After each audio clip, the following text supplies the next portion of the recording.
James Walkinshaw thought this was his moment to shine.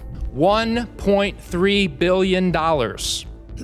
That's the total that Trump's pardoned fraudsters have been relieved of paying their victims. During a House hearing, the freshman Democrat went on several tangents to defend Walz and Ellison in the Minnesota case. But James Comer had a different plan and made sure to set the record straight. Native American pension fund, do you know who his partner was? I know all the background of it. Would you state who his partner was? Is Hunter Biden.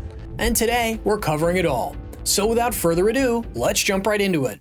Are any of our witnesses familiar with this individual? I know you're far away. His name is Jason Galanis. Sound familiar? I am not, Congressman. Jason Galanis, according to the federal judge who sentenced him to 15 years in prison, is a serial fraudster and a con man who defrauded a pension fund in a Native American tribe of $80 million. I'll put it in simpler terms. He stole money from retirees. Trump has pardoned fraudster after fraudster, denying victims. We talked about victims, taxpayers, senior citizens, children, the restitution they deserve. The chairman called this hearing because he's concerned about fraud, about accountability. I share those concerns. But where is the hearing on the $1.3 billion Trump has relieved his pardoned fraudsters from paying their victims? Did those victims get a voice in this Congress? While it's correct that some of Trump's pardons are questionable, the Galanis case is not the gotcha James was hoping for. First, it was a commutation which cut short his 14-year sentence, from which he had already served 8 years and 8 months. On top of that, his conviction still stands. Second, this decision came after Galanis cooperated with Congress during the investigations into Biden's family business dealings. In fact, it was through him that we found out about Joe Biden joining speakerphone calls with some of his son's foreign business associates, raising questions about attempts at selling influence. That's why James Comer wouldn't let this blatant mischaracterization slide and made sure to set the record straight. Take a look. The gentleman yield the question. My time's expired, Mr. Chairman, so I'll it's your give you time. more time if you want. Sure. I mean, you mentioned Jason Galanis, and that piqued my interest, and I'm sure it did Mr. Biggs as well. And I think, and you are correct, he did defraud an Indian or a Native American pension fund. Do you know who his partner was? I know all the background of it. The point is he stole money from Would you people. state who his partner was? Is Hunter Biden. And Jason Galanis served in prison for how long, Mr. Biggs? 2 years. No, that's incorrect. No, that's false. he served in prison for years. Many years. And they were equal partners, and Galanis blew the whistle during our Biden investigation, and he was raped. He was raped in prison right after that. So that's correct. Will the victims of his fraud get their money back? I don't know. Maybe ask Hunter Biden. Why ask President Trump? You weren't here in your defense. You weren't here during the Biden investigation. Trump to get the You've victims been here their about money 3 back. months, but you know more than anybody about everything. Yep. It's no question what Galanis did was wrong, but the fact that everyone connected to the case faced consequences, except Hunter Biden, who was serving as vice chairman of the Burnham Financial Group, with a salary of $200,000, tells you everything you need to know. Mind you, Burnham itself had strong ties to the same bond network involved in the scheme. Another point is that Hunter can't be prosecuted now because just before his father left office, he got an unconditional pardon for any potential wrongdoing from 2014 to 2024. Still, the main focus of this hearing was the Minnesota fraud investigation, with Governor Walz and Attorney General Ellison appearing as witnesses. Andy Biggs was next in line for questioning, but before he began, he took a moment to fire a quick jab back at James. The chair recognizes Mr. Biggs from Arizona. Thank you, Mr. Chairman, and I'm glad you brought it up because of the 10 partners in that fraud that you mentioned. 9 of them went to prison. Do you know who the one partner was that didn't go? Your buddy, Hunter Biden. That's right. Hunter Biden didn't go.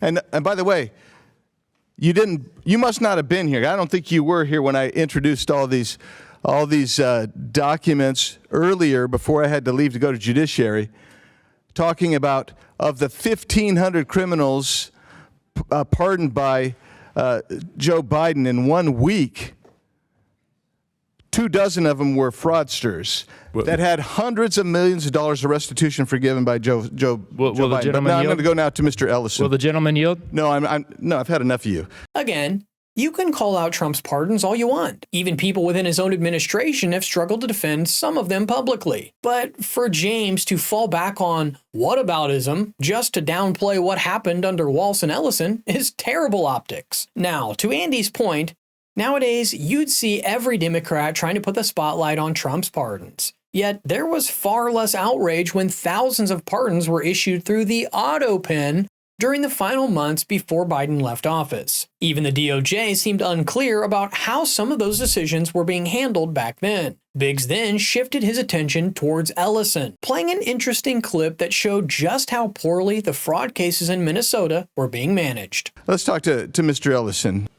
In 2021, you met with a group of Somalis, business people. Those three people were there.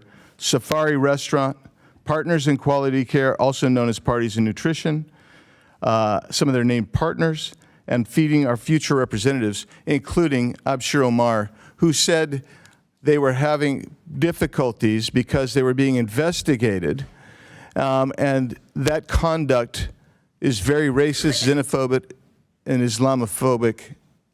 Do you remember that meeting? Yes, I do, and I'll tell you that these are people who were fraudsters.